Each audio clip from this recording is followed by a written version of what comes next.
Could you tell a little about why you entered into experimental film area? Mm-hmm.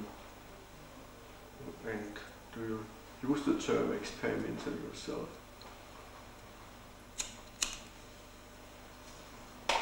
I went to school in Oberhausen, and when I was 10, 11, 12, I was wondering about films where color and black and white has been mixed within one film, and I didn't understand it at all.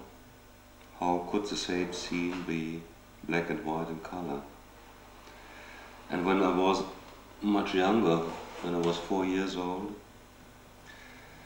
sitting in a cinema in Erfurt in eastern Germany, I was wondering where all the soldiers were marching to, where did they disappear when they have left the screen.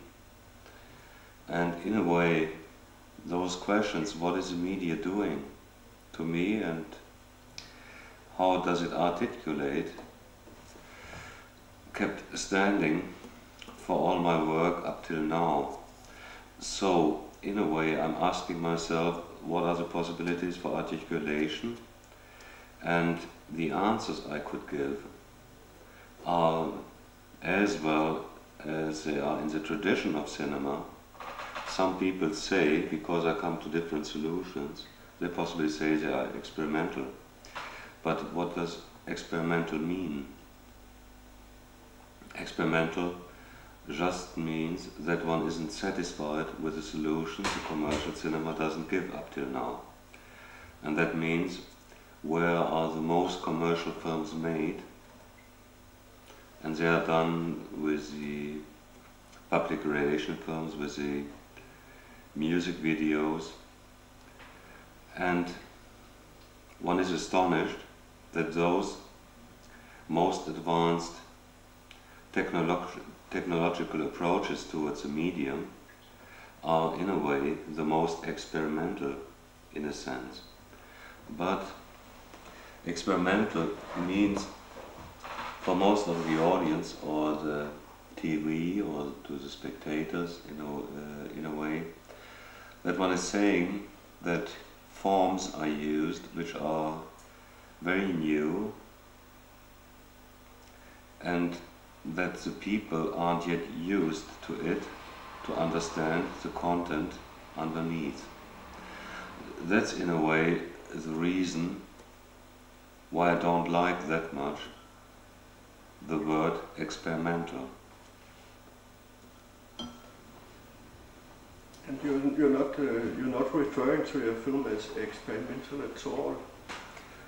What's if I would have said, what term would you prefer to then? You see, all my work is in a sense experimental, but if I would have said it loudly, I wouldn't have been able to survive for 25 years now. And in pretending that I'm doing commercial cinema, I was able to survive. And experimental is in a specific degree opposed to the expression commercial films. And if you take, for example, my film Jum Jum,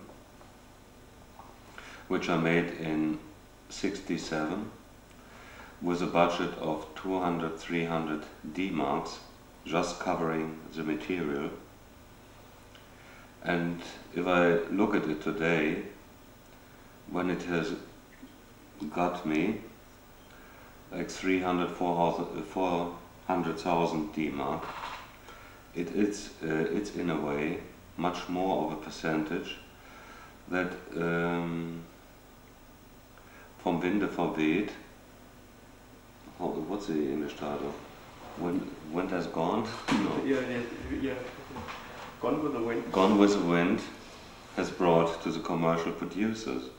So, in a sense, I have to be, with my kind of work, more commercial than Hollywood.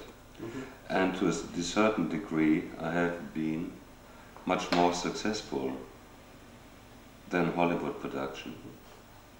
Regarding the amount of money put into the production in relation to the amount of money one is getting out of this production and within the distribution for producing new films. And that's the reason why such an incredible thing as my films have survived during the last 25 years.